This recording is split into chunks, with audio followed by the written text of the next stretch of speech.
I'm Jenny Groon, and we are here near downtown. Quick Trip is right there.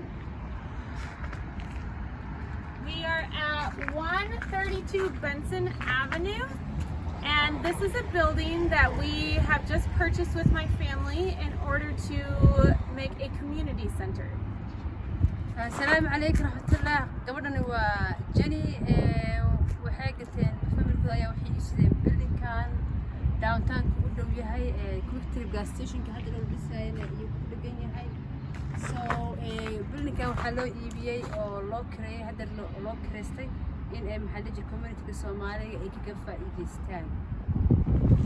We're really hoping to offer a lot of different resources for refugees in the Willmar community to get connected.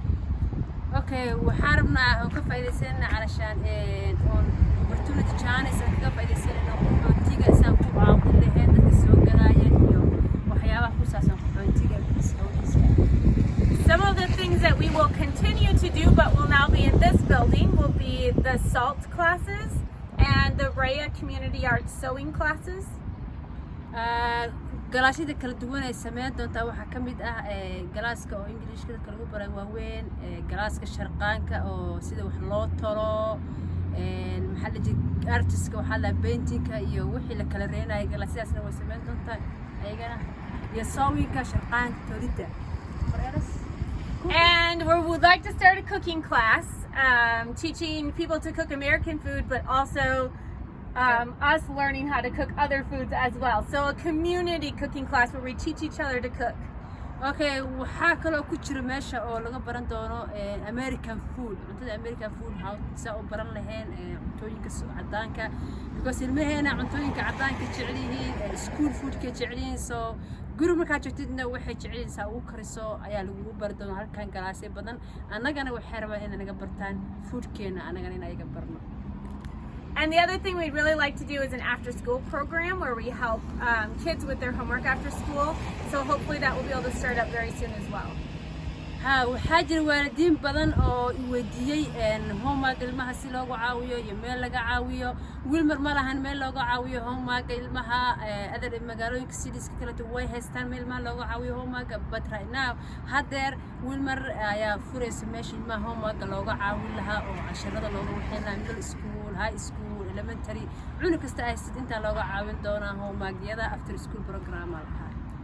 So we're really just hoping that this building will be a place where our community can come together and do different things together, but we can also be a resource for the refugee community to get them connected with different programs and different things that they may need as far as just navigating what it's like to live here and just kind of all come together and help each other out in whatever way we can.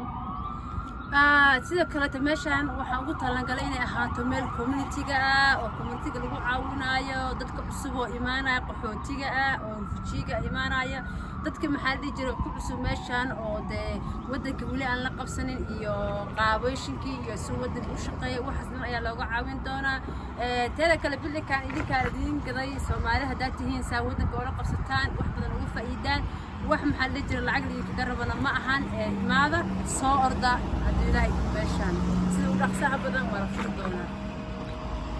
So we look forward to seeing you. Yeah, waxaan rajeynayaa inaan aragno hadii ilaahay. Thank you.